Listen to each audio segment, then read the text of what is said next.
돌아오는 주일 오후 찬양 예배는 교사 헌신 예배로 드립니다. 또 여름 사역을 앞두고 교사들의 헌신을 다짐하는 시간들을 갖는데요. 오늘 전초전이 된 것 같습니다.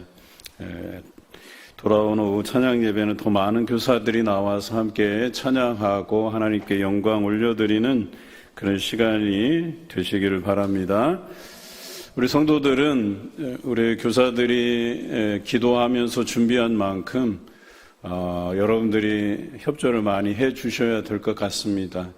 여러분 사역하는데 또 많은 지원금도 또 보내드리고 또 기도로 후원해 주시고 또 여러 물질적인 부분들로 협조해 주시면 교사들이 힘이 나서 더 열심히 우리 자녀들을 아이들을 잘 가르치고 위해서 기도할 것 같습니다.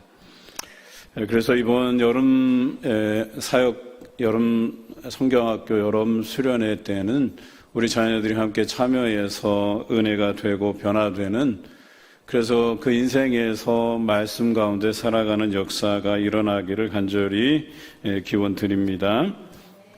오늘 우리가 묵상하는 시편 117편은 출애굽기 34장 6절을 기반으로 한 시편입니다.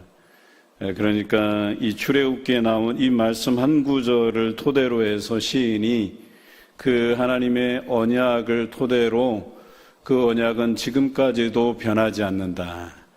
출애굽 역사로부터 시작된 하나님의 그 헤세드, 언약적 사랑은 지금도 이 시를 노래하는 이들에게 이어진다라고 하는 것을 노래하고 있습니다. 오늘 화면을 통해서 우리 출애굽기 34장 6절을 함께 읽겠습니다. 여호와께서 그의 앞으로 지나시며 선포하시되 여호와라 여호와라 자비롭고 은혜롭고 노하기를 더디하고 인자와 진실이 많은 하나님이라. 아멘.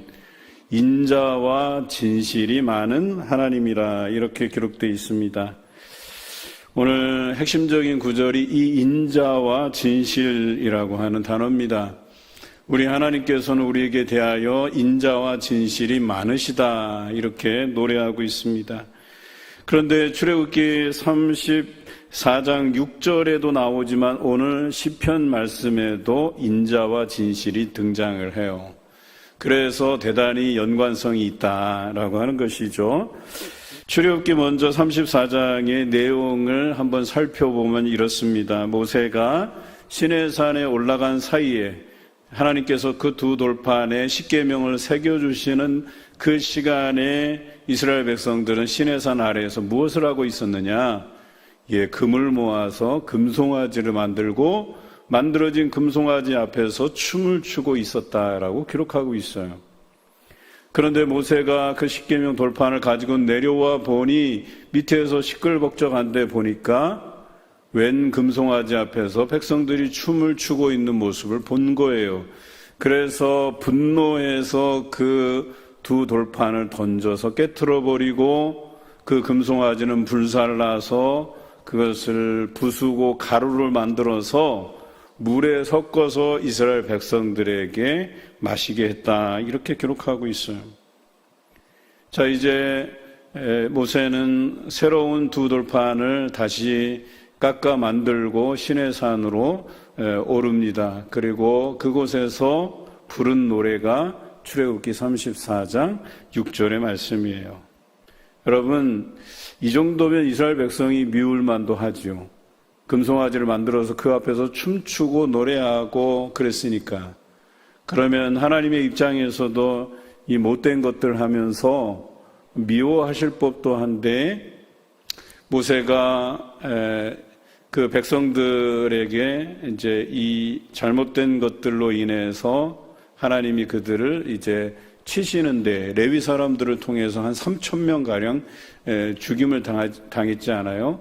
그러면서 모세가 간곡히 하나님께 부탁을 해요. 이 백성을 구원해 달라고, 다 멸하지 말아 달라고 부탁을 하죠. 그런데 하나님께서 그들을 멸하시지 않으셨죠. 그래서 두 돌판을 가지고 올라갔을 때에 그곳에서 부른 노래가 이거예요. 그러니까 하나님의 인자와 진실이 많은데 왜 인자와 진실이 많으시냐? 그들이 금송아지 사건으로 인해서 다 죽임을 받아도 싼데 그 3,000명만 이렇게 목숨을 잃고 나머지 생명들은 보존해 주신 것에 대해서 감사하다고, 그것이 하나님의 큰 사랑이라고, 우리에게 언약하신 그 약속이 변하지 않았다고 이렇게 노래하고 있는 것입니다. 여러분 어떠십니까? 우리 생각에는 그냥 하나님께서 야단치시지 말고 치시지 말고 그저 그냥 용서해 주시면 얼마나 좋을까 이렇게 생각하기 쉽잖아요. 그런데 우리는 거꾸로 생각해 보지 못하는 거예요. 사실 우상을 섬기는 건 다 죽여도 시원치 않은 죄예요. 그러니까 하나님 외에 우리 삶에서 더 가치 있는 것을 우리가 붙잡으려고 하면 그것은 죽을 수밖에 없는 죄라고 하는 거예요. 그럼에도 불구하고 우리 하나님께서 인내하시고 우리에게 긍휼하심을 베풀어 주시고 인자와 진실로서 길이 참으시고 우리가 구원 얻도록 인도해 가신다라고 하는 그 사실이 얼마나 인자와 진실이겠냐라고 하는 거예요. 오늘 여러분 이곳에 나오신 여러분의 삶은 어떠십니까? 여러분 한 톨이라도 한 점이라도 하나님 앞에 죄 지은 것이 없으십니까? 정말 하나님 앞에 이 이스라엘 백성들처럼 금송아지를 만들어 놓고 거기에서 춤춘 일 없으십니까? 하나님보다 더 가치 있게 여기는 것에 집착하고 매달려서 하나님은 뒷전으로 밀어놓고 우리 삶에 우선적으로 가치 있게 여기는 것들이 우리 삶에는 없었습니까? 이것이 다 죽을 수밖에 없는 죄라고 하는 거예요. 그것이 다 우상이라고 하는 거예요. 하나님보다 앞서 있는 것들 다 그것이 우리에게는 우상이 되는 것들이에요. 그런데 그런 우상을 놓고 애지중지하고 집착하고 그리고 매달려 있는 우리의 모습에도 불구하고 우리 하나님께서 우리를 치시지 않고 인자와 진실을 베풀어 주시니 얼마나 우리 하나님을 찬양할 일이 마땅하지 않겠냐라고 하는 것입니다. 그래서 시인은 이 출애굽기 34장 6절의 말씀을 토대로 지금도 여전히 자신들의 시대에 하나님을 온전히 섬기지 못하고 있음에도 불구하고 우리를 멸하시지 않고 우리를 사랑 가운데 이끌어 주시니까 그런 하나님의 인자와 진실이 정말 크다라고 노래하고 있는 것이죠. 오늘 여러분 찬양하시지 않았습니까? 찬양하실 때 어떤 마음을 가지고 찬양하셨습니까? 오늘도 나를 살게 하신 그 하나님, 내가 죄 가운데 있더라도 나를 외면치 않으시고 사랑 가운데 이끌어 주신 것에 대한 그런 감사, 하나님의 그 인자하심, 그 성실하시고 신실하심에 대해서 여러분 그런 마음으로 찬양하셨습니까? 우리가 하나님을 찬양할 이유가 있다면 바로 그것이에요. 나는 죽을 수밖에 없는 죄인인데 나를 예수 그리스도를 알게 하고 믿게 하고 그것을 통하여서 하나님 전에 나와서 예배드릴 수 있도록 하신 그 하나님의 인자와 성실이 얼마나 크냐라고 하는 거예요. 그래서 그것으로도 우리는 찬양할 이유가 충분하다 이렇게 되어 있는 거예요. 여러분 찬양할 수 있는 사람들은 어떤 사람이 찬양하냐? 우리가 착각하는 게 있어요. 우리 안에 뭔가 즐거운 일이 있어야만 찬양한다고 생각하시죠. 뭔가 하나님께서 내 기도에 응답해 주시고 내가 원하는 것들로 채워주시니까 우리가 하나님을 찬양한다고 이렇게 고백할지는 모르지만 그렇지 않아요.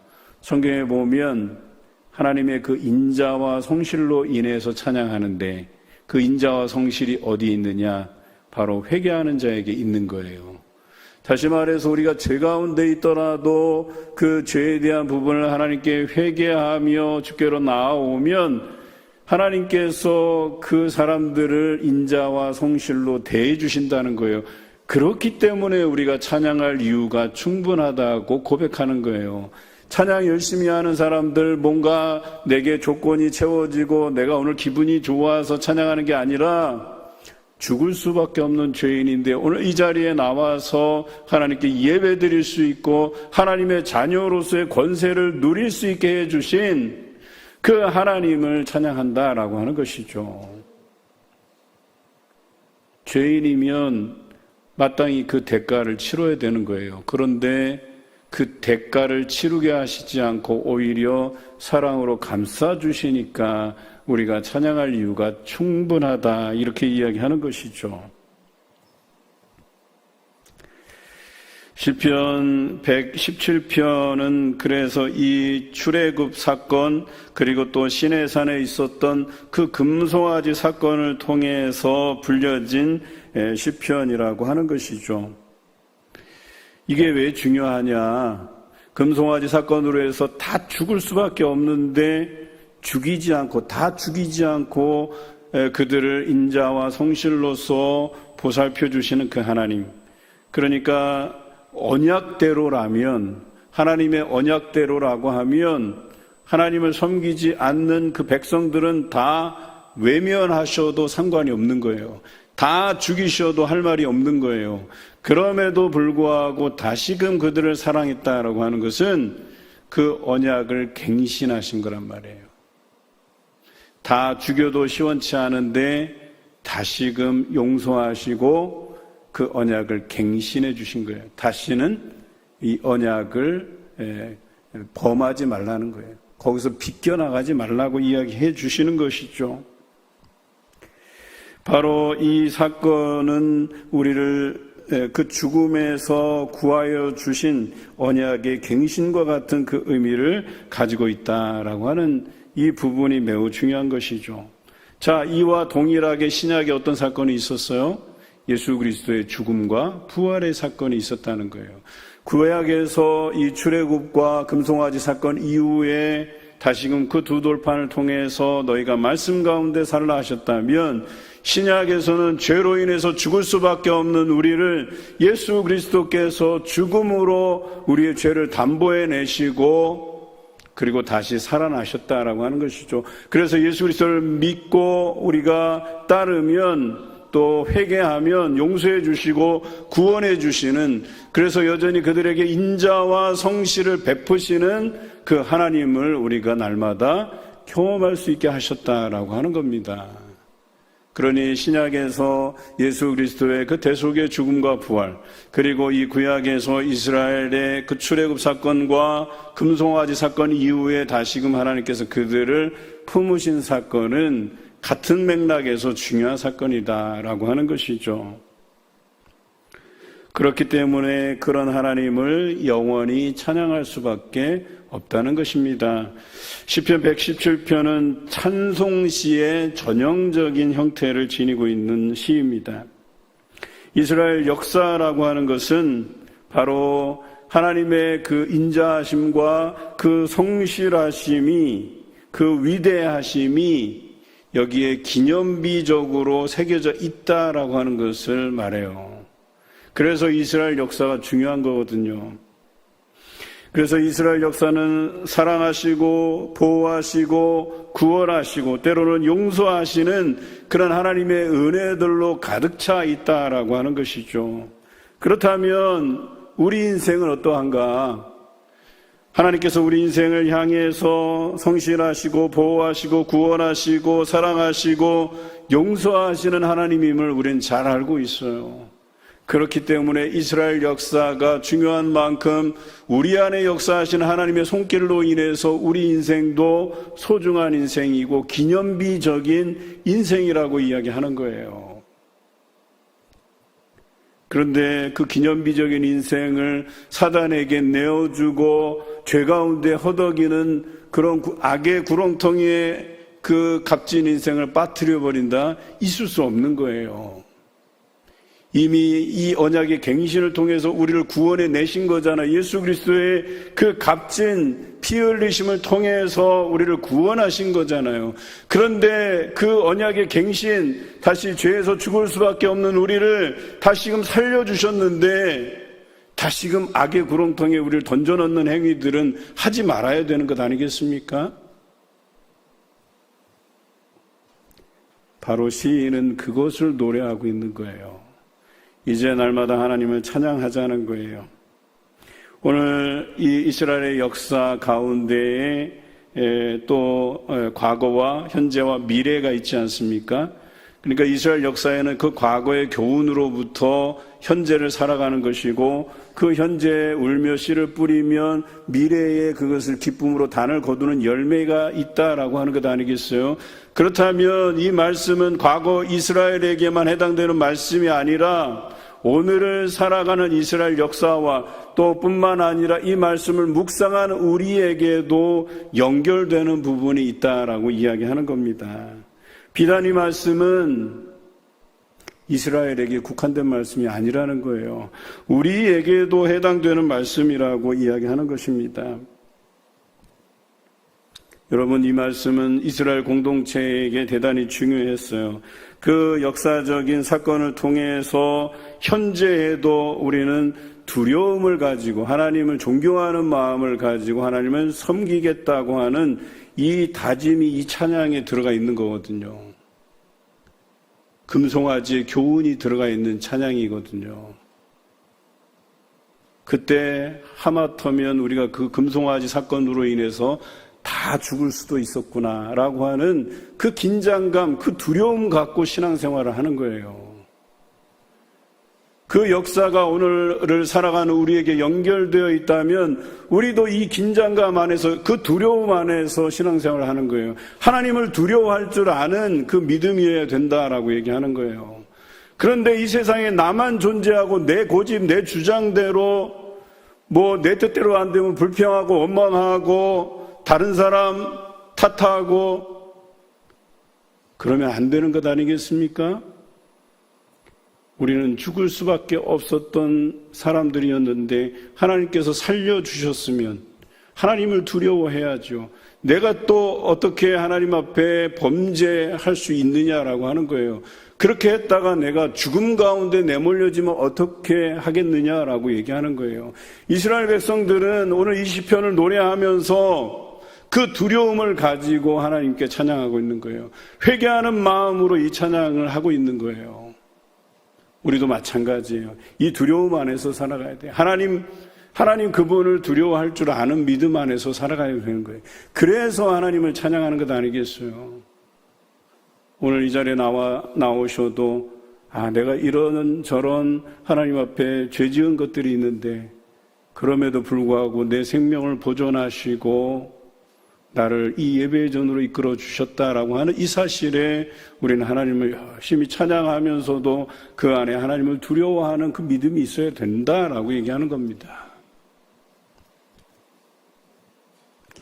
뿐만 아니라 오늘 이 시에는 자신만 그러는 게 아니라 이스라엘 백성들도 이 찬양에 동참하기를 바라는 거예요. 뿐만 아니라 이스라엘뿐만 아니라 전 세계에 있는 모든 민족, 모든 나라, 모든 족속이 다 이 찬양에 귀 기울여서 동참해서 그 하나님을 두려워하고 하나님 앞에 찬양 드리기를 원한다라고 이야기하는 거예요. 하나님의 인자와 진실은 이스라엘 백성들에게만 해당되는 게 아니라 모든 나라, 모든 족속에게 해당되는 거예요. 하나님께서는 모든 그 인자와 진실을 모든 나라들에게 보여주시고자 하셨다라고 하는 것이죠. 그래서 출애굽 사건, 또 금송아지 사건은 이스라엘에게만 해당되는 사건이 아니라 모든 민족과 족속의 구원을 예표하는 사건이 되었다라고 하는 겁니다. 그래서 여호와의 인자와 진실은 모든 나라, 모든 민족, 모든 족속에게 동일하게 나타나는 것이고 그 때문에 모든 민족이 하나님을 찬양할 이유가 충분하다고 이야기합니다. 그 근거가 출애굽기 19장 5절과 6절에 나와 있습니다. 우리 화면을 보고 같이 읽겠습니다.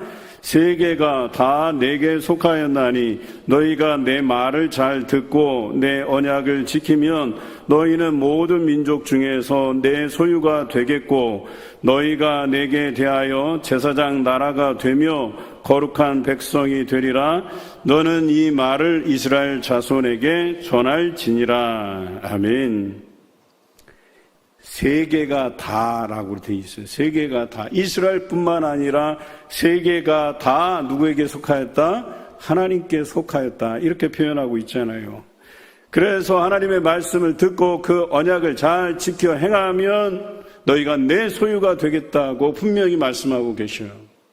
그러면 이스라엘은 어떻게 사용하시느냐? 제사장 나라가 되고 거룩한 백성이 되리라 라고 말씀하고 있어요. 여러분, 제사장의 역할이 뭐예요? 백성들이 하나님께 제물을 가지고 오면, 그래서 그 제물에 자신의 죄를 전가해서 그 제물을 하나님께 바치는 역할을 제사장이 하는 거잖아요. 그러니까 제사장은 이 백성들의 뜻을 온전히 하나님께 전해드리는 가교의 역할을 하는 거예요. 그런데 이스라엘 나라를 제사장 나라로 삼으시겠다고 하신 거예요. 그러면 이스라엘에게 나타난 그 하나님의 놀라운 역사를 다른 모든 민족, 세계의 모든 족속에게 알게 하셔서 그들이 이스라엘을 통하여서 하나님께 영광을 올려드리게 하겠다는 그런 뜻이에요. 모든 백성이 제사장을 통해서 하나님께 제사 올리듯이 이 이스라엘을 통하여서 많은 족속, 전 세계 모든 족속이 이스라엘을 통해서 하나님께 영광을 드리게 하겠다라고 이야기한 거예요. 이것이 아브라함에게 약속하신 너를 통하여서 모든 민족이 복을 얻게 하실 것이라고 약속하신 그 말씀이에요. 창세기 12장에 기록된 말씀이 바로 이것이에요. 동일하게 우리에게도 적용이 되죠.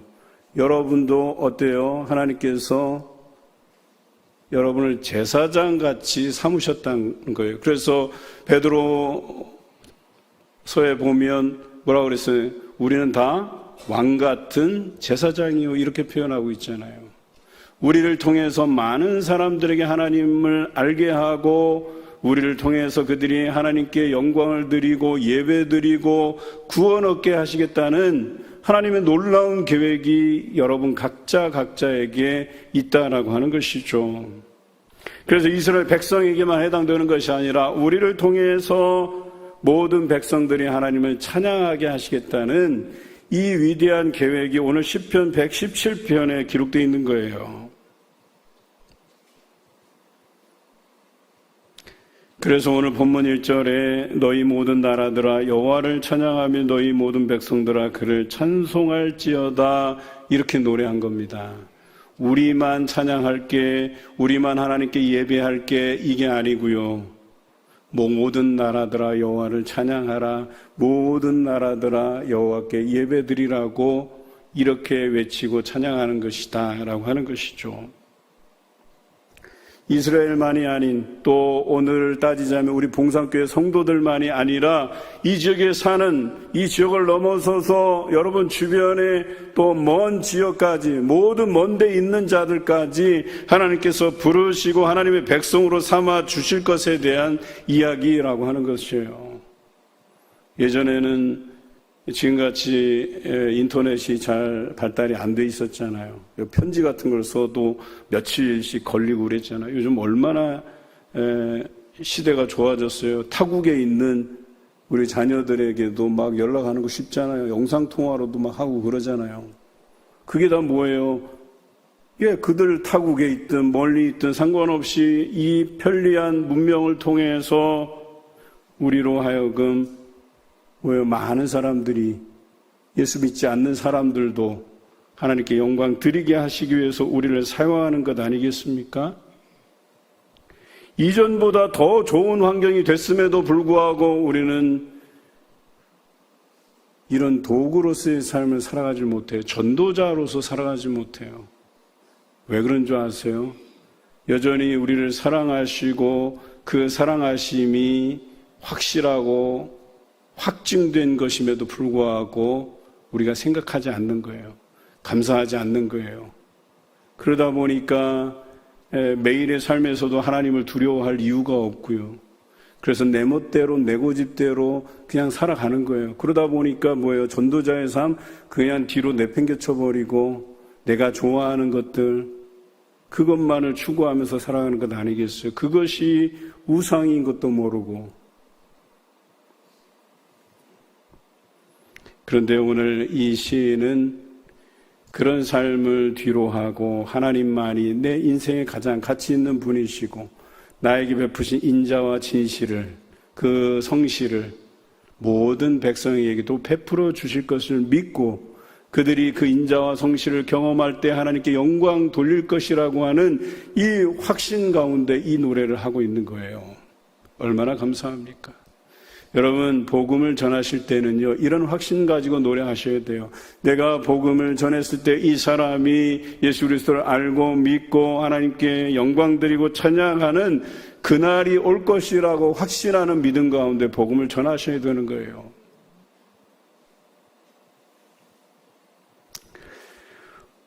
오늘 인자와 진실, 이 인자는 헤세드라고 되어 있죠. 언약적 사랑이다라고 하는 거예요. 변하지 않는 사랑이다.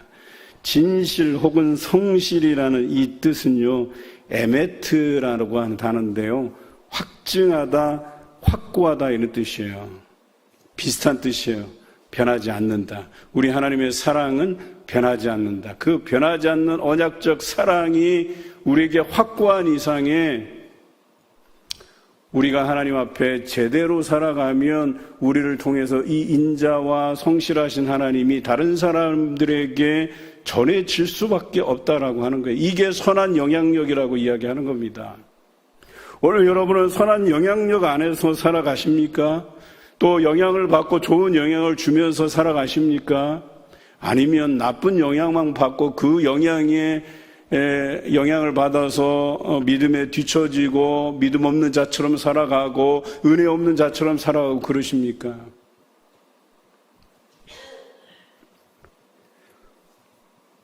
마지막으로 한 말씀 더 나누고 싶습니다. 창세기 24장 27절의 말씀인데요, 우리 같이 읽겠습니다. 이르되 나의 주인 아브라함의 하나님 여호와를 찬송하나이다. 나의 주인에게 주의 사랑과 성실을 그치지 아니하셨사오며 여호와께서 길에서 나를 인도하사 내 주인의 동생 집에 이르게 하셨나이다 하니라. 아멘. 제가 이 말씀을 계속 묵상하다가 우리 이양자 권사님 생각이 나더라고요. 성실히 하니까 성실이라는 이름이 참 좋아요. 나중에 또 이렇게 아이 이름 지어줄 일이 있으면 인자와 성실 이렇게 지어줘도 괜찮겠다 하는 생각이 들어요. 그런데 오늘 이 말씀에도 주의 사랑과 성실, 인자와 성실이라는 표현이 나와 있어요. 여러분, 이 말씀은 누가 한 고백입니까?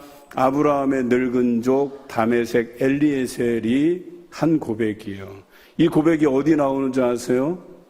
그가 아브라함의 명령을 받아서 이삭의 아내 될 사람을 찾으러 메소포타미아로 가다가 그가 기도하죠.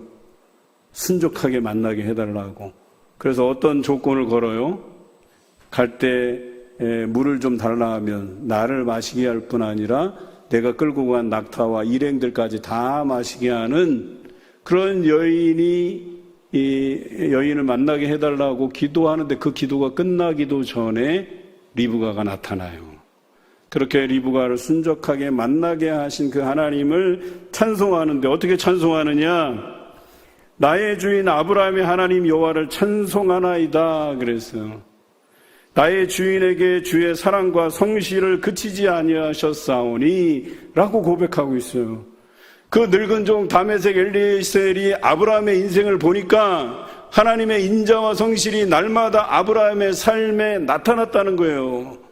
그것을 옆에서 지켜보니까 우리 하나님께서 나의 주인 아브라함의 삶 속에 날마다 사랑하시고 날마다 그 언약적 사랑을 성실하게 베푸시는 그 모습을 보았다는 거예요.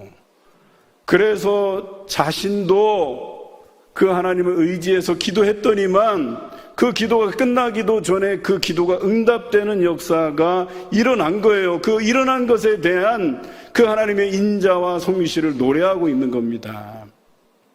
그러니까 뭐예요?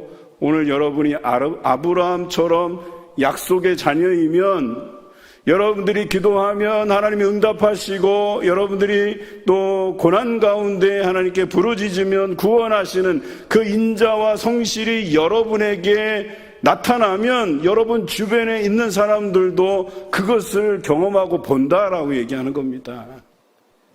그러니 여러분 주변에 있는 사람들이 여러분을 보고 하나님께 영광을 올리지 않을 이유가 없다는 거예요. 그리고 그렇게 다메섹 엘리에셀처럼 여러분을 보고 하나님의 인자와 성실을 안 사람들이 자신에게도 그 인자와 성실을 보여달라고 기도하면 우리 하나님께서 그 기도가 끝나기도 전에 응답해 주시는 역사가 일어날 줄로 믿습니다. 우리도 아브라함처럼 하나님의 인자와 진실이 날마다 경험될 뿐 아니라 주변 사람들이 그것을 보고 하나님께 영광 돌리게 해야 한다는 사실을 여러분 잊지 마시길 바랍니다. 이것이 복음의 통로가 된다라고 하는 것입니다. 이런 하나님의 인자와 진실이 우리 삶 가운데 날마다 경험되시기를 주님의 이름으로 기원합니다. 그리고 마지막에 할렐루야로 끝나고 있어요. 이제 이런 다짐으로 끝나는 것이 아니라 여전히 인자와 진실이 경험되는 우리 삶은 할렐루야, 여호와를 찬양하라, 즉 하나님을 찬양하는 삶이 우리에게 나타나야 된다라고 하는 것입니다. 오늘도 하나님의 인자와 진실이 경험되고 하나님을 찬양하는 여러분 되시기를 주님의 이름으로 기원합니다.